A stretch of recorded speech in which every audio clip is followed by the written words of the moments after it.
What's up mga ka-OGs? Ito, nagtatamba kami ng aming daanan. Ayan. Oh. Kagaya nung nabanggit ko dun sa isang video na nagkawasak-wasak yung daan namin dahil nga may sadala! Ang kulit kasi anak ko pala yung babay kaya hindi ako makapagsalita na maayos. May umakyat nga dito titingin ng lupa, nagkawasak-wasak dahil nga nabalaho sila rito. Kaya ngayon, nasag namin yung isang flooring nung lumang bahay doon at yan ang pinantatambak namin dito. Kasi pauwi daw si Pudra mamaya, baka mamaya mabitin siya sa pag-ahon dito, mabalaho. Wala naman kaming ibang sasakyan na panghihila ron dahil napakabigat ng muso. Tricycle lang yung isang extra dito. Ito namang isa, sira pa. Kaya pinagtyagaan namin tambakan pero kulang pa yan. Medyo alun-alun pa. Ito na yung kasunod. Yan, nakita nyo naman ha. Oh, ha? Oh. Panawagan sa mga kontraktor ng ano dyan, ng DPWH. Yung mga malaki ang nadali. Mga sir, mga idol.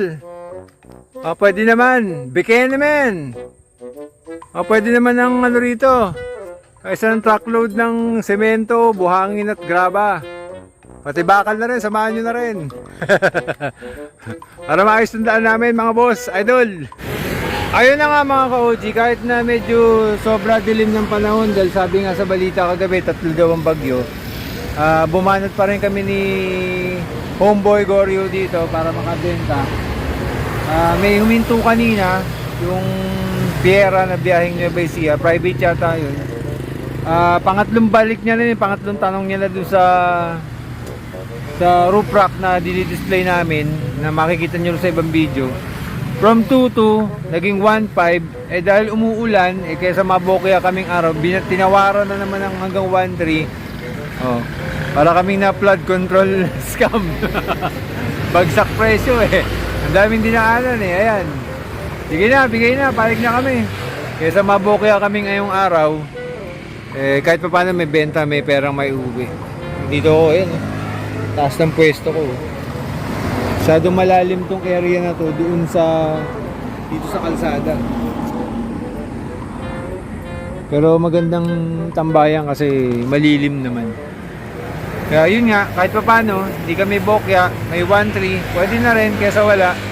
Saka napapagod na akong buhatin yung roof rack na yun na binebenta namin kasi nga nakakailang buhat at babaan na kami ron Kaya okay na to kaysa wala. Thank you pa rin. O yan, nakita na ang tunnel ni Masita.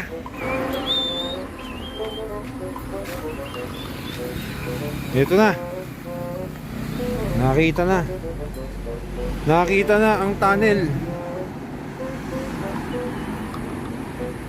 Ang tunnel ni Yamashita.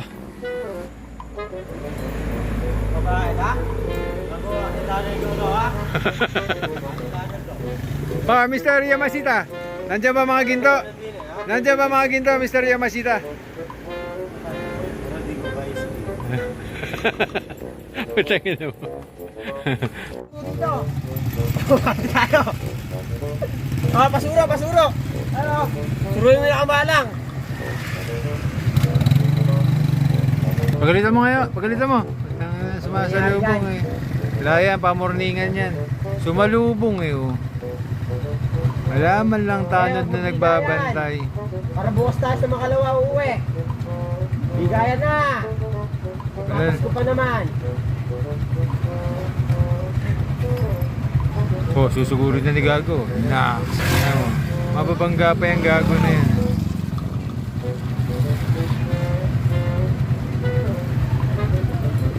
Makayabang maglakad ang putang. Yes, time check 5:45. Nakauwi rin kami sa bahay. Medyo palubog na ang araw. Ayan, umuulan na naman. Siyempre, malulusak na naman yung daan namin at wala pa si Pudra. At si Goryo ay ayun. Hoy, kaway boy. Yun. Nagtataga ng kahoy panggatong dahil sinisipag daw siya magluto sa kahoy ngayon para makatipid-tipid. Yun nga na traffic kami kanina ro sa may ginagawang daan. Buti nilang nakita nyo sa video umepal si Homeboy Goryo. At kaya sa ginawa niya naayos ang traffic. Buti lang kasama ko si Hepe. Hepe! Kamay Hepe! Buti lang kasama ko si Hepe na ayos ang traffic. Pinigil niya, pinadaan niya muna yung kabilat para makalusot kami. Kaya ngayon, eto. Buti lang dahil sa ginawa niya bago bumuhos ang ulan, ay nandito na kami sa aming highballs. Ngayon, maya mag-umpisa na magdasal sila mama. So yun muna mga ka-OGs. Salamat.